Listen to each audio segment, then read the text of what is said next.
حضرت علی رضی اللہ تعالیٰ عنہ نے ارشاد فرمایا، ان تین گھروں میں اپنی بیٹی کا رشتہ مت کرنا ورنہ آپ کی بیٹی مرجا جائے گی، اس کی زندگی برباد ہو جائے گی۔ ان تین گھروں میں رشتہ کبھی مت کرنا۔ بسم اللہ الرحمن الرحیم۔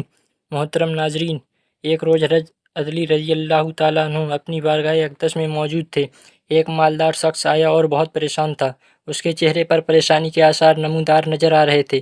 اس نے حضرت علی رضی اللہ تعالیٰ عنہ کی بارگاہ اقدس میں عرض کی، امیر المومنین، میں بہت پریشان ہوں، میری پریشانی آپ ہی دور فرما سکتے ہیں۔ حضرت علی رضی اللہ تعالیٰ عنہ نے فرمایا، کیا مسئلہ ہے؟ کون سی بات ہے جو تمہیں مجھ تک لے آئی ہے؟ اس مالدار شخص نے عرض کی، امیر المومنین، میں اپنی پیاری بیٹی کا رشتہ کرنا چاہتا ہوں۔ ڈر جاتا ہوں میری بیٹی کہیں دکھ اور تکلیف اور پریشانیوں میں مبتلا نہ ہو جائے۔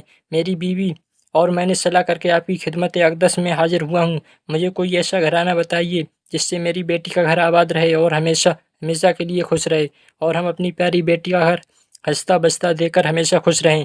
اس مالدار کی ہر بات میں وزن تھا، اس لیے حضرت علی رضی اللہ تعالیٰ عنہ نے فرمایا، اپنی بیٹی کا رشتہ کرتے وقت صرف تین چیزوں کا خیال رکھنا، آپ کی بیٹی کا گھر ہمیشہ آباد رہے گا، اس کو اپنا گھر جنت محسوس ہوگا۔ آپ حضرت رضی اللہ تعالیٰ عنہ نے فرمایا، باپ کے گھر میں بیٹی تو ملکہ ہوتی ہے، اور باپ اس لیے تو فکر مند ہوتا ہے، جب بیٹیاں باپ کے گھر میں جوان ہو جاتی ہیں تو باپ کو اپنے گھر کی چار دیواریں چھوٹی لگنے لگ جاتی ہیں، تاکہ اس کی بیٹی کو کبھی بھی گرم ہوا چھو بھی نہ کر نہ گزرے۔ اس لیے اے مالدار شخص، نہ ہی تمہاری بیٹی کو تمہاری دولت خوش کر سکتی ہے اور نہ ہی اونچے مقام والے گھر خوش کر سکتے ہیں۔ اس لیے جب اپنی پیاری لاڈلی بیٹی کا رشتہ کرنے لگو، صرف تین چیزوں کا خیال رکھنا، آپ کی بیٹی کا گھر آباد ہو جائے گا، وہ بہت خوش رہے گی۔ مالدار شخص نے عرض کی، یا امیر المومنین حضرت رضی اللہ تعالیٰ عنہ، کون سی تین ایسی چیزیں ہیں یا کون سے ایسے عمل ہیں جن پر عمل کر کے ہم اپنی بیٹی کا رشتہ کریں؟ حضرت علی رضی اللہ تعالیٰ عنہ نے فرمایا، اے مالدار شخص، یاد کر لینا، اپنی بیٹی کا رشتہ اس جگہ اس گھر میں نہ کرنا، اپنی بیٹی کا رشتہ مت کرنا جہاں جس گھر میں گھر کے فیصلے عورت کرتی ہو اور مرد اس عورت کے فیصلے پر عمل کرتے ہوں۔ اپنی بیٹی کا رشتہ کبھی بھی ایسے گھر میں نہ کرنا، ورنہ آپ کی بیٹی کا گھر بسنے سے پہلے اجڑ جائے گا، برباد ہو جائے گا، آپ کی بیٹی کی دنیا برباد ہو جائے گی۔ ناظرین، اور ہم نے یہ دیکھا ہے کہ جب بیٹیوں کے رشتے ٹوٹتے ہیں تو چاہے کتنی بھی حسین لڑکی کیوں نہ ہو، وہ اس دنیا میں بے نام ہو جاتی ہے۔ اس کا نہ گھر والوں سے پیار ملتا ہے، نہ مائکے والوں سے پیار ملتا ہے، وہ مائکے والوں پر اور اپنے شوہر پر خود کو بوجھ سمجھنے لگ جاتی ہے، اور ایسا ہم نے دیکھا ہے، بھائیوں نے بھی بہن کو بوجھ قرار دیا ہے۔ ایسا کئی گھر ہم نے اپنی آنکھوں سے دیکھے ہیں، اس لیے ان کو ہر چھوٹے اور بڑے تانے دیتے ہیں، نہ اس بچی کو دن کا سکون ہوتا ہے، نہ رات کو راحت کی نیند آتی ہے۔ وہ ماں باپ کو دیکھتی ہے، بس اسی فکر میں رہتی ہے کہ میری وجہ سے میرا مائکہ یعنی ماں باپ، بھائی بہن، پورا گھر پریشان ہے، وہ اور گھٹ گھٹ کر مرنا شروع ہو جاتی ہے۔ آخر کر تھک ہار کر یا تو وہ اپنے شوہر کو اپنا لیتی ہے اور اس شوہر کے ظلم ستم کو، اس کے تانوں کو گہنا بنا کر پہن لیتی ہے، پھر اپنی زندگی سے روٹھ کر بیمار پڑ جاتی ہے۔ اس لیے مالدار شخص، اس گھر میں اپنی بیٹی کا رشتہ کبھی نہ کرنا جس گھر کے فیصلے عورت کرتی ہو۔ نمبر 2، حضرت رضی اللہ تعالیٰ عنہ نے فرمایا، اے شخص، کبھی بھی اپنی بیٹی کا رشتہ اس گھر میں نہ کرنا، اس گھر میں مت کرنا جہاں عورتوں کی عزت نہ ہوتی ہو، جہاں صرف مرد ہی حکمرانی کرتا ہو، وہاں اپنی بیٹی کا رشتہ نہ کرنا، ورنہ تمہاری بیٹی کا گھر بننے سے پہلے اجڑ جائے گا۔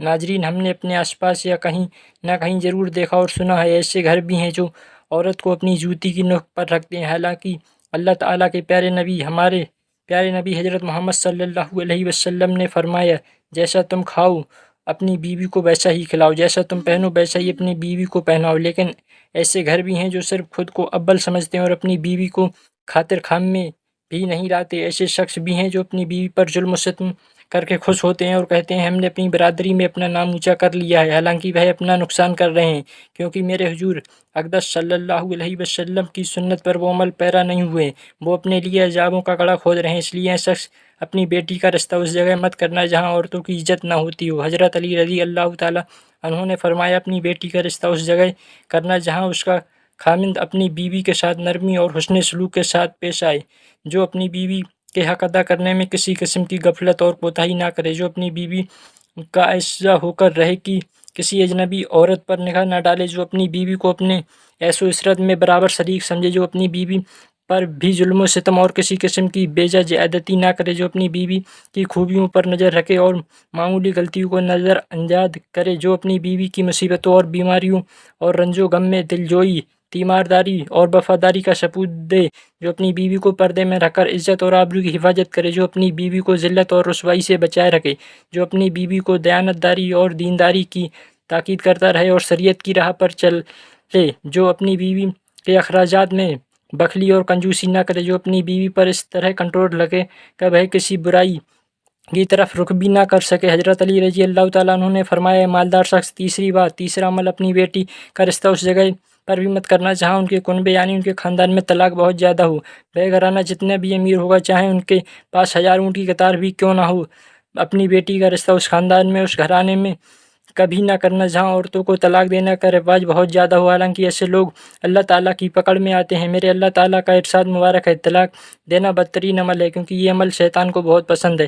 اللہ تعالیٰ طلاق کے لفظ پر اور طلاق دینے والے پر بہت غضب ناک ہو جاتا ہے۔ ناظرین، آپ کو سوچیے، جس عمل پر پروردگار عالم غضب ناک ہو جاتا ہے، وہ انسان اس دنیا میں ذلیل و خوار ہوگا اور آخرت میں بھی رسوا ہوگا، بلکہ وہ تو خوار ہو گیا سمجھو۔ اس لیے اے شخص، ان 3 چیزوں پر عمل کرو اور اپنی بیٹی کا رشتہ کہیں اور کر دو، کیونکہ یہ سنت عمل ہے اور آپ کی بیٹی ہمیشہ خوش رہے گی، آپ کو بھی دعائیں دے گی۔ وہ مالدار شخص آیا تو مایوس ہو کر تھا، لیکن حضرت علی رضی اللہ تعالیٰ عنہ نے ان کے ذہن کے سارے فتور ختم کر دیے اور ہمیں بھی سمجھا دیا کہ اپنی بیٹیوں کے گھر کیسے پسند کرتے ہیں۔ میرے بہن بھائیوں، ہماری اللہ تعالیٰ سے دعا ہے، میری تمام بہنوں اور بیٹیوں کو اللہ تعالیٰ ان کے گھروں میں عزت والی زندگی عطا فرمائے اور ہمیشہ کے لیے ان کے سروں پر اپنی رحمت کا سایہ برقرار رکھے اور خوش رکھے۔